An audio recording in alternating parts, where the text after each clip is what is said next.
మీ పేరమ్మా? నా పేరు హసీన్. హసీనా. ఎంతమంది వచ్చారు మీరు? మేము వచ్చామండి, కానీ ఇక్కడ మేము వర్క్ చేస్తున్నాము. ఓకే. వర్క్ చేయడానికి వెళ్తున్నాము. ఇక్కడ ఏమైందంటే 2 పెట్టారు ఎగ్జిబిషన్స్. Okay okay. అక్కడేమో గేట్ దగ్గర ఒకటి పెట్టారు, ఓకే. ఈ నర్సరావుపేట రూట్ లో ఒకటి పెట్టారు. ఈసారి ఏమైందంటే ఈ నర్సరావుపేట రూట్ లో పెట్టింది మెయిన్ అయిపోయింది రోడ్డుకి. ఓకే. మెయిన్ అంటే కనిపిస్తుంది, అందరు పబ్లిక్ అయింది. Okay okay. అది మూలకి అయిపోయి కొంచెం అది స్లో అయింది. అది స్లో అయింది అంతే. ఇప్పుడు ఎలా వస్తున్నారు జనాలు? బాగానే వస్తున్నారు. స్పందన ఎలా ఉంది? రోజుకి ఎంత మంది వస్తున్నారు? మొన్న అయితే 3,000-4,000 మంది. 3,000-4,000 మంది.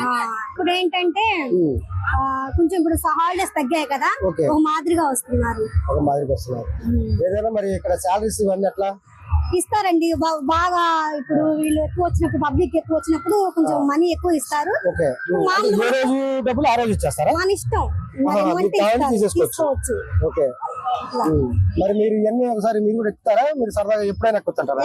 అంటే ఇప్పుడు పబ్లిక్ తక్కువ ఉన్నప్పుడు అయితే ఎక్కనిస్తారు. Okay okay. అంటే పబ్లిక్ ఉంటే మా వర్క్ ఆగుతుంది కదా. అవునవును. మీరు ఎక్కడి నుంచి వచ్చారమ్మా? మాది ఈ ఊరే సార్, వినుకోండి.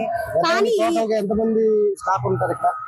ఉంటారు సార్ చాలా మంది. అంటే వినుకొండ వచ్చే వాళ్ళు, వర్క్ చేసే వాళ్ళు తక్కువ, పల్లెటూరు నుంచి వస్తారు ఎక్కువ. పల్లెటూరు నుంచి వచ్చి వాళ్ళు ఫస్ట్ సారి ఇది ఓపెన్ చేసేటప్పుడు అయితే మంచిగా తుఫాన్ అన్నమాట. 3 రోజులు అసలు ఈ ఎగ్జిబిషన్ మళ్ళీ ఇలా మళ్ళీ కోలుకుంటుందా లేకపోతే తీసేస్తారా అనుకున్నాం. కానీ ఇక్కడ ఈ ఫైర్ స్టేషన్ ఏమన్నా కరెంట్ కి సంబంధించి ఏమన్నా ఇదేందనుకున్నా, అప్పుడు పొరపాటున ఏమన్నా నిప్పు రవ్వలు వచ్చి ఇబ్బందికరమైంది. అటువంటి పరిస్థితుల్లో ఏం చేస్తారు? రిక్రూట్మెంట్స్ ఉన్నాయి. అవి ఉంటది కదండి, సిలిండర్ గ్యాస్ కొట్టారు, అవి ఉంటాయి. దానికి ఏదన్నా అవసరం వచ్చినప్పుడు దాని తగ్గట్టుగా వాళ్ళు ఉంటారు కదా, వాళ్ళు దానికి ఇది చేస్తారు. ఫైర్ ఇంజిన్ ఇదే లేవా? ఫైర్ ఇంజిన్ గురించి అదేం కనిపించలేదు, మరి అదేం లేనట్టు. సరే ఓకే. ఏదైనా ఎంజాయ్ చేస్తున్నారు.